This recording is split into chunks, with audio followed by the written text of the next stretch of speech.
Praise the Lord.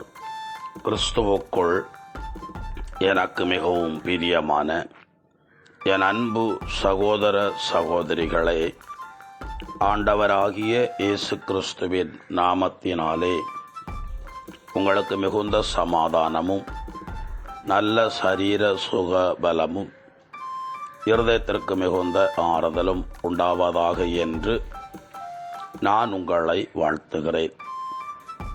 இயேசு யூதா குலத்தில் பிறந்தார் என்று வேதத்தில் எழுதப்பட்டிருக்கிறது. அவர் பிறந்த அந்த யூதா கோத்திரத்தை சார்ந்தவர்களும் முழு இஸ்ரவேல் ஜனங்களும் இன்று வரைக்கும் யூதர்களாகவே இருக்கிறார்களே தவிர இயேசுவை மெசியாவாக ஏற்றுக்கொண்டு அவரை பின்பற்றுவதற்கு இன்னும் அவர்கள் முன்வரவில்லை. அவரை ஏற்றுக்கொள்ள தயக்கங்காட்டுகிறார்கள். ஆனால் இஸ்ரவேல் தேசத்தில் பிறந்து இஸ்ரவேல் தேசத்தில் மாத்திரமே பிதாவுடைய சித்தம் நிறைவேறும்படி ஜனங்களை சந்தித்து விண்ணரசை குறித்ததான நற்செய்தியை இயேசு அறிவித்து வந்தார். அவருடைய மரணம், உயிர்ப்பு, விண்ணேற்புக்கு பிறகு சீசர்கள்தான் அவருடைய சுவிசேஷத்தை உலகம் முழுவதும் கொண்டு சென்றார்கள்.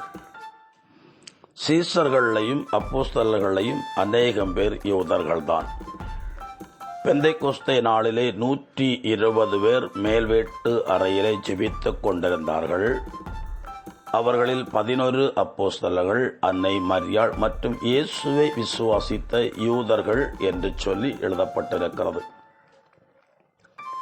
அப்படி யூதா கோத்திரத்திலிருந்து இயேசு வந்தாலும் கூட அவங்க யூதர்களுக்கென்று பாரம்பரியமாய் எழுதி கொடுத்திருக்கிற சட்டங்களை தீவிரமாய் கடைபிடித்தாலும் கூட இயேசுவை மெசியாவாக இன்னும் அவர்கள் ஏற்றுக்கொள்ளவே இல்லை.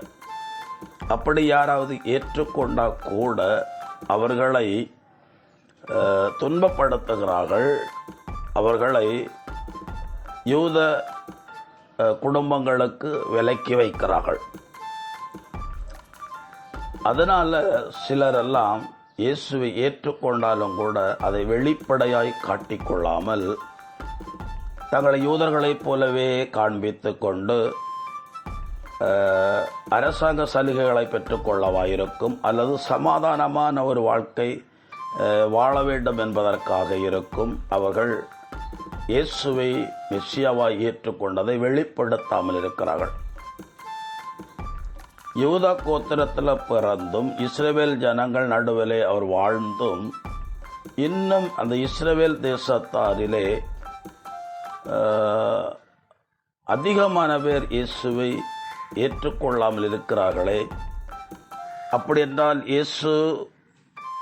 இயேசுவின் அந்த ரட்சிப்பின் சுவிசேஷம் யூதர்களுக்கு அறிவிக்கப்பட வேண்டிய அவசியம் இல்லையா என்று கேட்கலாம்.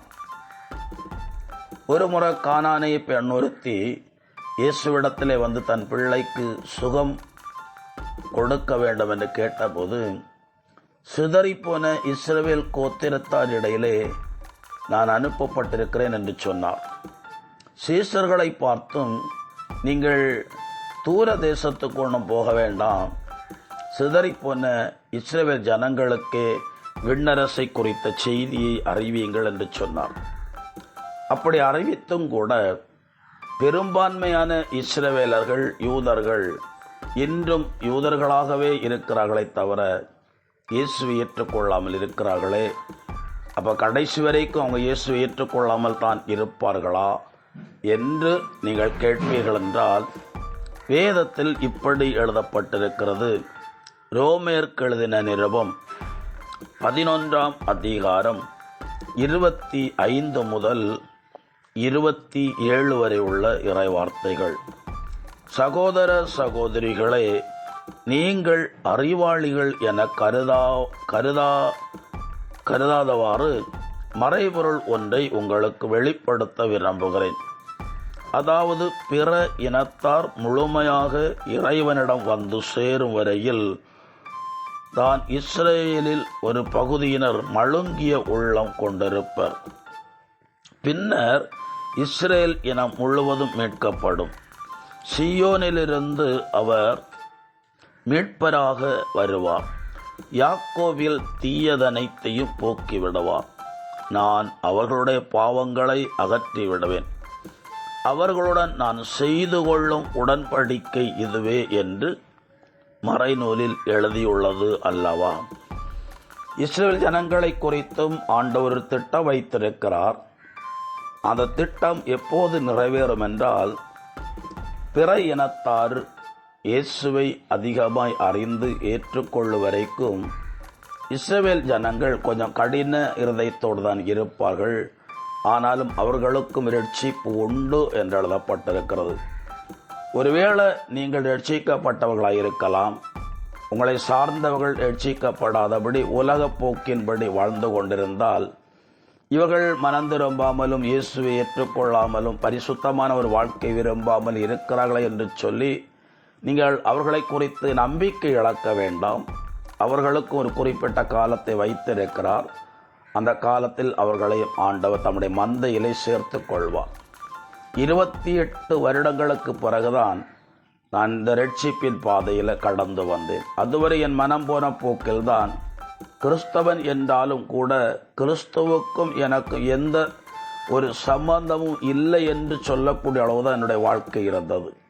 ஆண்டவர் ஒரு குறிப்பிட்ட நாளில் என்னை தொட்டார். அதே போல நீங்கள் யாரை குறித்து அதிகமாய் பாரப்படுகிறீர்களோ, அதாவது ஏதோ ஒரு பழக்கத்தில் அடிமைப்பட்டு தேவனுக்கு விரோதமான, தேவன் விரும்பாத ஒரு வாழ்க்கை வாழ்ந்து எவ்வளோ உபதேசம் சொல்லியும் அவர்கள் கேட்காததினாலே, மனமாறாததினாலே நீங்கள் அவர்களை குறித்து ஒருவேளை இனி இவங்க இப்படித்தான் என்கிற மனநிலைக்கு வந்திருப்பீர்கள் என்று சொன்னால் அப்படி அல்ல.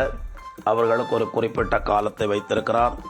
அந்த காலத்தில் அவர்கள் நிச்சயமாகவே மனம் திரும்பும்படி கர்த்தர் அவர்களை நடத்துவார். ஒப்புக் கொடுப்போம்.